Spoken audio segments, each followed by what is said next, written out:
Yeah, the Cardinals' brand new starting quarterback. Is the Kyler Murray era done? We're going to go to our guy, of course, who breaks it down better than anybody, Baldy. Make sure you subscribe to PHNX Sports on YouTube and like this. Baldy, I mean, Monday night, Cardinals look great. Defense held down one of the best offenses in the league. But offensively, we saw Jacoby Brissett, who seemed to kind of get a stranglehold now on this QB1 going forward.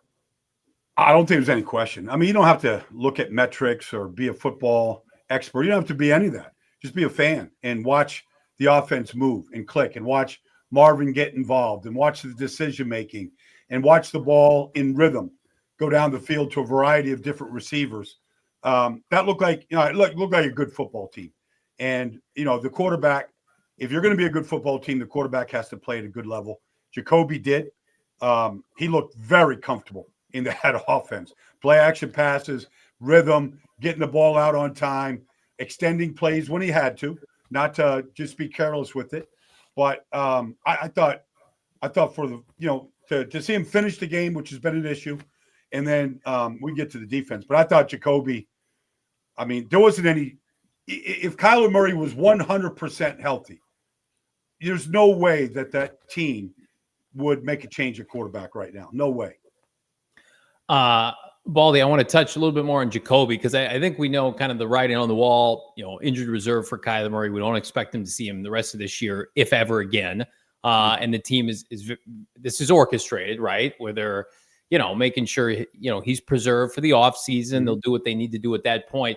Let's touch on Jacoby Brissett, though, because I think there's hesitation from the fan base because you look at Kyler Murray and you want to believe, right? First overall pick.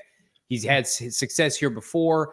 Is this a rash decision by the organization? Is this a snap judgment decision? Or in your mind, can Jacoby Brissett sustain this for the rest of the year to give the Cardinals an opportunity to get back into this? Well, I don't know if he can sustain it because none of us know what the future holds, including the game in Seattle this weekend. But he's earned the right to start the next game. Now, we don't want to go week by week. Nobody wants to do that to a player. But he's played the position well, and he's taken care of the football, and the offense has opened up, and they now, can threaten from anywhere on the field. And so it's he's making that work. He's making the decisions. He's seeing the whole field.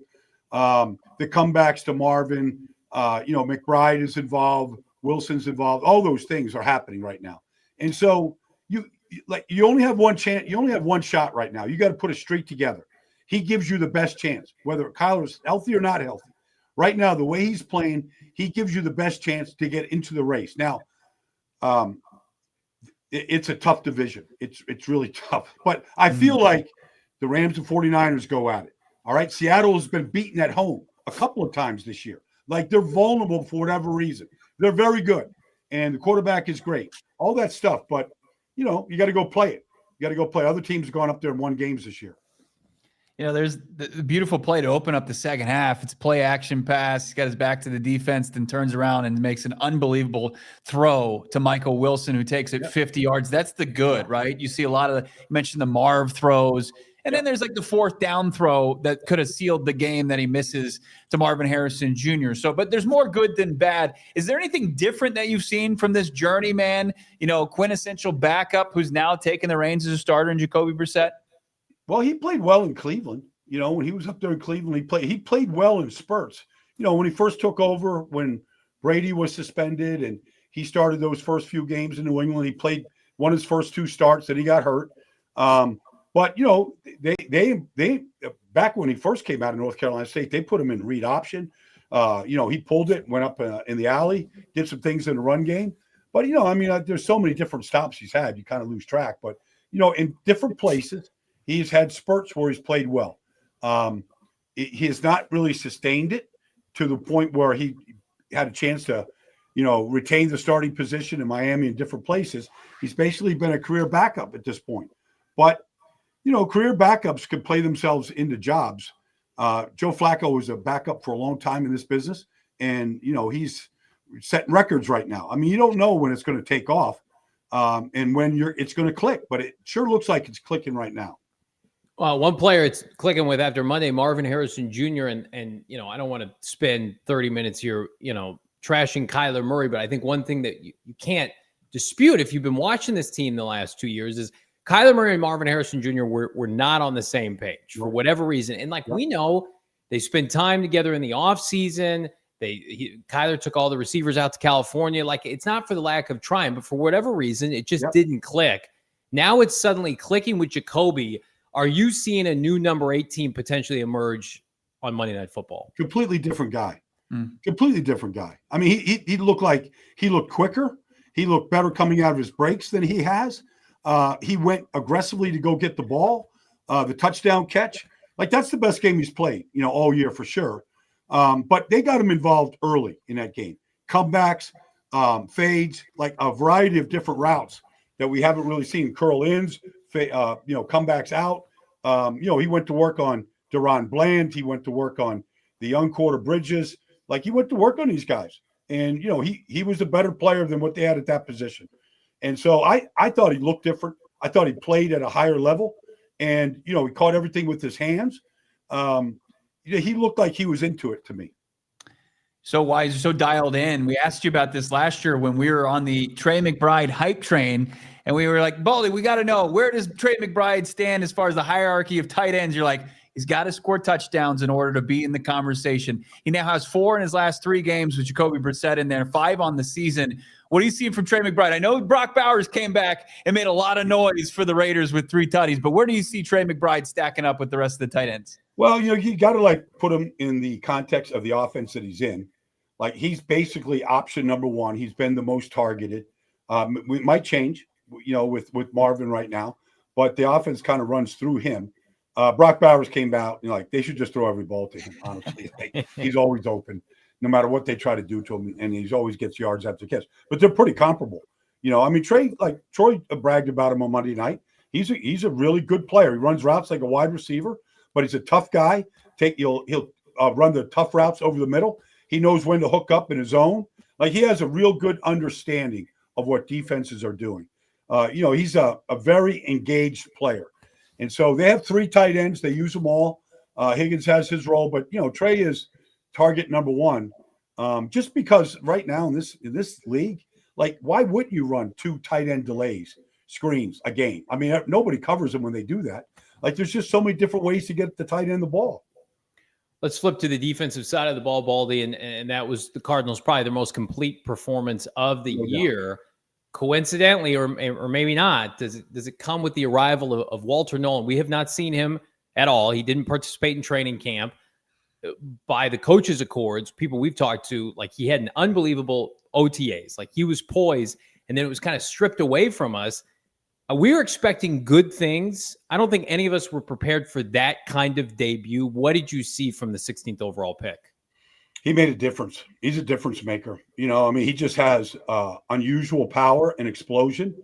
He got first game, gets himself a sack. He earned the sack, but he also pressured the quarterback. He chased running backs down. He defeated blocks.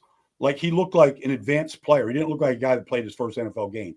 And then when you put him in there with Calais, and Dalvin, and you put him in there with the other guys, you honestly, you really couldn't take your eyes off him. You couldn't wait to see what the next play was. Now they rotated him through, it wasn't, he didn't, I think he played a little over 50% of the snaps, but you see him, Will Johnson, Mac, obviously Josh has been awesome all year. But you see what I think, and especially with the way that Nick likes to call these games and the things that he does, there's a lot of very interchangeable chess pieces, but it always starts up front. I think they're going to give some teams real problems in the second half of the season. And I think that what we saw is going to be a big part of it. Yeah, I mean, they had that 5-game skid where they lost by a combined 13 points, and they were in the fourth quarter. They were just gut-wrenching. And it came to the defense not being able to get off the field. Is a guy like Walter Nolan mixed with Calais, with the pieces in the secondary? Is he potentially the missing link here for the Cardinals on defense to maybe be a real problem across the league? I thought the weakness on the team was in the middle of the defense, at the defensive tackle position, and he solidifies it. Calais has got the fountain of youth. He's been awesome. Dalvin has a role. He's not the pass rusher. I don't think that Nolan is, but he knows how to play the game. He's been good everywhere. He's at Giants, Cleveland, everywhere he's gone. He's been a good player. But I think they've got depth there right now. They can run these guys through, rotate them through. Burks has his role. I feel like they have everything it takes to be a thorn in anybody's side that's looking to make a playoff run. And I told people after that game, after watching the tape, I go, this is not going to be an easy out for anybody. Rams, Seattle, San Francisco, outside the division, they are not going to be easy for any team to defeat. How do they make it so simplified, or maybe they're not, with two rookies to come into that game on Monday night, Cody Simon, who had not played at all this year, and then Denzel Burke, who has been a revelation, Baldy, in the 5th round. I mean, if you redrafted the draft, he would be a top 100 pick, in my opinion. I mean, you look at those guys from Ohio State, they forced 2 turnovers. Bo and I have been talking to you about this all season. This is a defense that has lacked in that aspect. They have not been able to force turnovers. You have Burke with the game-sealing pick, Cody Simon punching the ball out from Javonte Williams. Like, do you think these are 2 building blocks for this team? Yeah.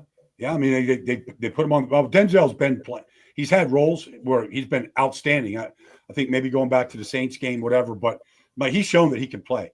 Now Will's out there. They've got, Melton's out there. They've got the guys out there right now. But Williams is out there. They've got depth at corner that most teams don't have.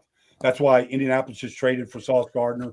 The Eagles just traded for Michael Carter. I mean, guys are trading for corners because there's not enough good ones. You talk to defensive coordinators around the league, and they're like ready to commit Harry Carey with what they have at that position. The Cardinals actually have real depth there right now, which is a luxury.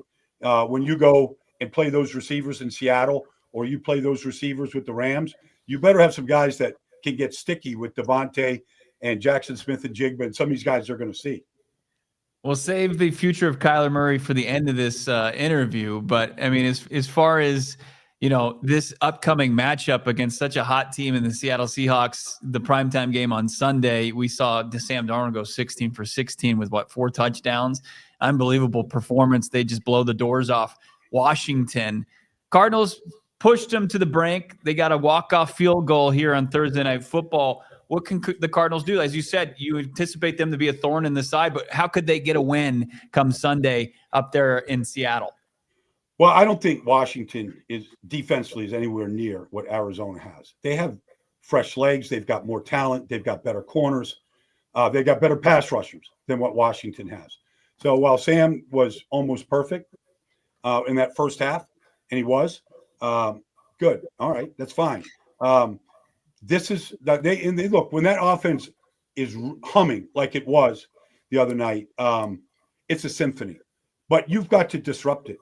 That's Nick's job, is to put guys in place where they get, just speeding free hitters coming right at Sam. And you cannot let him get his feet set. You can't let him get comfortable. Like, he knows where to go with the ball. And so you have to, it's like when Kansas City went to Buffalo this week. I mean, Mahomes got hit 15 times. And you watch him, like, literally on the ground. And you go, he's not going to complete that pass. He's on the ground. Like, that's what you got to do to Sam. And they know it. They know what they got to do. And I think Nick is a creative coordinator. And in order to do that, sometimes these overload pressures and, here comes Buddha. Like, you got to hold up on the back end against this. Torrey Horton is a great player, great rookie. So I kind of want to see Will Johnson against, their rookie, and see how he holds up. But, takeaways are always a good way to even and balance things out against a really good team. They're very good defensively. They're very hard to run against. Mike McDonald plays a matchup zone. It makes the quarterback hold the ball a little bit. They don't give you much, but you got to win on the other side. The defense has to really build upon what we saw against a very good offense in Dallas. They have to build upon that on a short week going up to Seattle. I'll let Bo ask the $1 million question about K1's future to wrap this up. But quickly, Baldy, when we talk about Jonathan Gannon and his security here and Monty Ossenford, we got to play 9 more games. The team looked refreshed after the bye on Monday Night Football. What do you need to see or continue to see in these last 9 games to give Cardinal fans comfort that, okay, going into January and going into the offseason, they've got the goods to rally back in 2026, assuming they don't do that at the end of this year.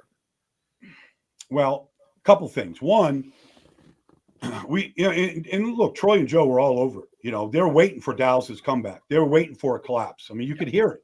They're waiting for Arizona to collapse, and they did it. And you could see that, Walter made a difference, but everybody looked like they were ready to end this losing streak. And they did. Now, you can't let them slip back in old ways. That's coaching. Like, that's going to fall on Jonathan. That's going to fall on, everybody right now. If they fall back in old ways and, they're 24-24 with Seattle and they give up the game-winning field goal and they can't stop them. Guys get the slips, the pink slips when that if they revert back to that. So I don't know how many wins it's going to take for them to stay. I know this: if they collapse at the end of games, like we saw them do against San Francisco, pick a game, then I don't think that I don't believe that the staff will be back. Kyler heads to IR, a bit of an unceremonious end. We got 7 seasons that we'll look back on here as far as Kyler goes, kind of quietly into the night on injured reserve. But as you look back on the tenure and what his future could be, what do you see, Baldy? Well, I mean, I think we've seen the best of Kyler, before the injuries, when they went to the playoffs and won some big games in the division with Cliff. Like we saw, I think, the best, when they had better talent, on the outside, they thrown the nuke and some guys out there. But, yeah, at some point you just go, all right, we've seen enough. I mean, you just seen it like you have to say, why are we going to come back here and try and build this offense around this guy again? And sometimes it's just he deserves to go to someplace else and maybe he can resurrect his career. But I don't think that the Arizona Cardinals are going to continue to build around Kyler Murray. I just don't believe it. And that's not a knock on Kyler. They gave him a great shot. And I'm not saying they did a great job of building. We've seen Sam Darnold and all these Daniel Jones, all these reclamation projects where they couldn't do it either in other places. And now they're at the top of the leaderboard with good organization. So it's not always the player's fault, but at the same time, that sometimes you have to move on. Where are you headed to this weekend? Oh, I've got a good weekend, man. I'm heading to Lubbock. I'll see. I'm going to be doing Texas Tech BYU on Saturday. Wow, it's going to maybe the best game of the weekend, and then I'll be in Tampa, New England, Tampa on Sunday. Oh, nice. Yeah, it's a good weekend. Is Drake May your MVP thus far this year? No, I mean, look, I think Sam Darnold, is a candidate. Jonathan Taylor, Daniel Jones. I mean, I think there's a lot of candidates right now for that role. But I mean, he's not leading quarterback. I want to see him. They've had a very soft schedule the last 4 weeks. They have won the games, but I want to see him against a quality team, offense and defense in Tampa. Coming off a bye week, you give Todd Bowles 2 weeks to get ready for a young quarterback. He'll have some things that he hasn't seen. We'll see how he handles it. He's the best there is. Follow him on social media at Baldy NFL. You'll see your favorite team, the Cardinals, broken down there on his Twitter feed. Some great insight there. As always, Baldy, thanks so much. We'll talk to you soon. Yep, my pleasure, guys. You bet. Talk to you. Good luck this weekend.